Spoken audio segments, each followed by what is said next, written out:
She walked right into my room, closed the door, and smiled like she owned meth moment. I saw her standing there. I knew everything had changed forever. 'Cause nobody just walks into a human quarters on a galactic station without permission, indefinitely. Not with that kind of confidence radiating from every movement. She made her name was Zareth, and she belonged to a species called the Velrani, who had been part of the Galactic Council for over 3,000 years, while humans had only joined the interstellar community barely 2 decades ago, which meant we were still considered primitive newcomers by most alien civilizations. Out there was working as a cultural liaison officer on Station Kepler 9, which orbited a beautiful gas giant. In the Outer Rim territories, and my job involved helping humans adjust to alien customs, while also teaching aliens about Earth traditions and social norms.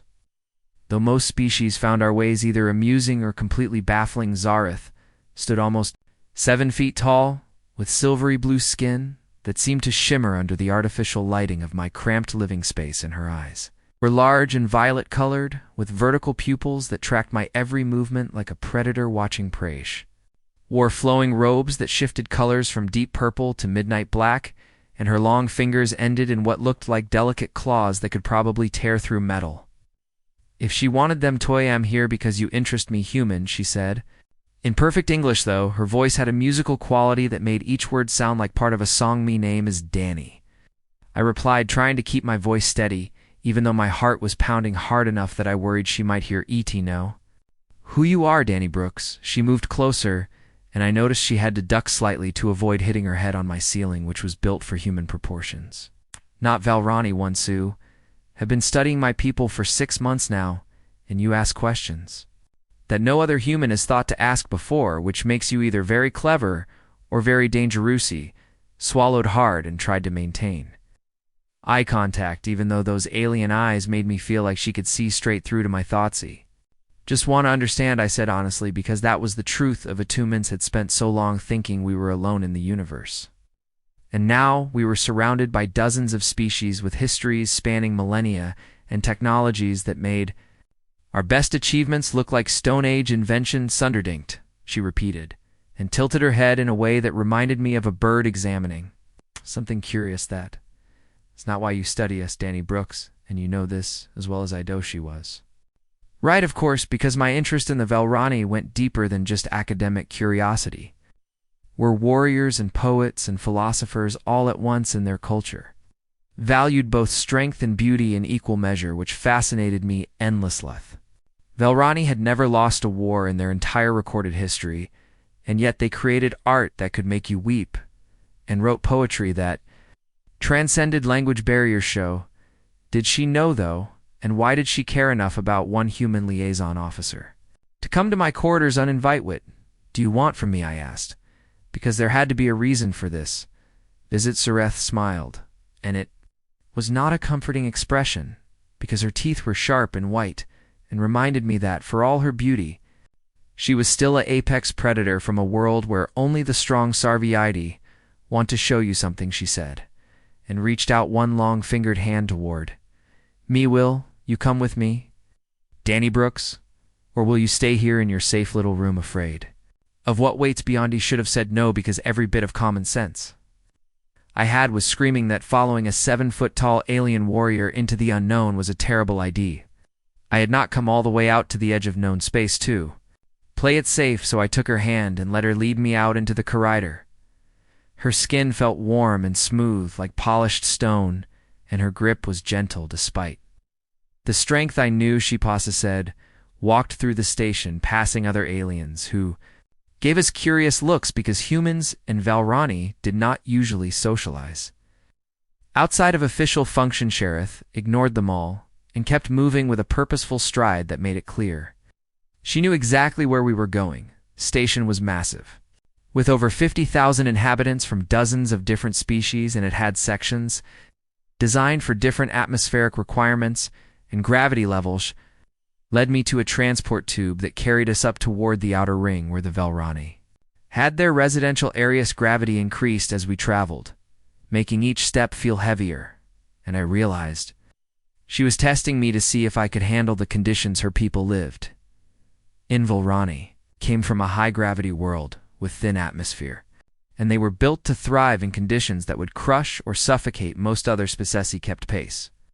Though my legs burned and my lungs worked harder to pull in enough oxygen from the thinner, Erzareth glanced back at me, and something that might have been approval flickered in those violet ISEs are almost there, she said, as the transport stopped and the doors opened onto a corridor that looked nothing like the human.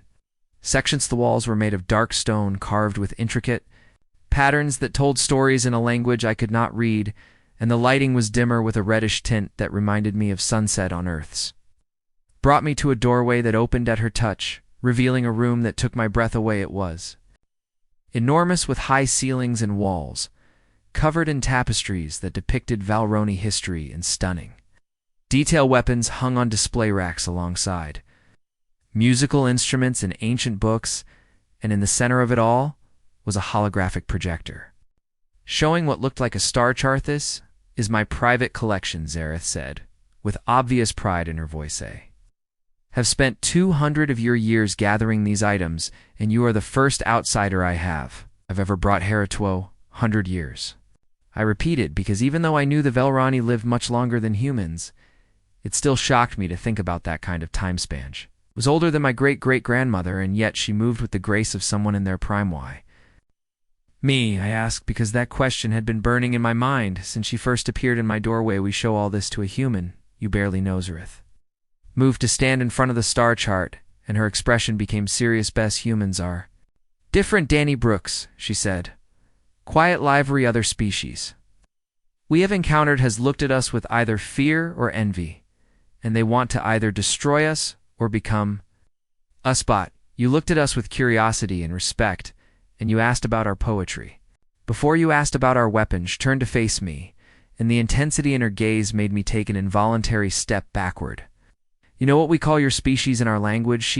Askidi shook my head, because human diplomatic briefings had not covered that particular detail. "Call you the bridge walkers, because you have 1 foot in savagery and 1 foot in enlightenment, and nobody knows which direction you will ultimately goth." It should have been insulting, but somehow coming from her, it felt more like an observation than a judgment. Most species in the galaxy had evolved past their violent tendencies over millennia of slow cultural development. The immense had gone from throwing spears to splitting atoms in the span of a few thousand years, which terrified the older civilization. She saw us as dangerous children, playing with forces we did not fully understand. "And what do you think?" I asked Zareth, because her opinion suddenly mattered more than I wanted to admit. "I think you are the most fascinating species I have encountered in 3 centuries of life," she said simply. "Think you have the capacity for both great destruction and great creation, and that makes you unpredictable in the best possible way." She moved closer until we were standing almost face to face, despite the height differences. "Valrani Council wants to limit human expansion because they fear what you might become," she continued, "but I believe that fear is short-sighted, because humanity has something most ancient species have lost. What is that?" I wisp. "Hope," she replied, and the word hung in the air between us like a tangible thing. You still believe you can make things better, and you still fight for causes, even when the odds are impossible, and that kind of spirit is rare in a galaxy that has seen everything and been disappointed by most of it. Did not know what to say to that, so I just stood there looking up at this magnificent alien who had somehow seen something in humanity worth believing. Zareth reached out and gently touched the side of my face with those long finger sears. "Valrani saying," she murmured. "Warrior who cannot appreciate beauty will die without understanding what they fought for. Have been a warrior for most of my life. Danny Brooks and I have won battles on 100 worlds, but until I met your species, I had forgotten why any of it mattered." Her words struck something deep inside me, because I understood exactly what she meant. Humans had been so focused on proving ourselves worthy to the galactic community that we had started to lose sight of what made us human in the first place: art and music and literature and all the messy, beautiful, complicated things that defined us beyond our technology. "And Weapon Zoo came to my room tonight for a reason," I said, finding my voice again. "What do you really want?" Zareth smiled, that dangerous, beautiful smile. "Agani, want you to help me change the Valrani Council's opinion of humanity," she saddened. "Want you to do it by showing them what makes your species worth preserving."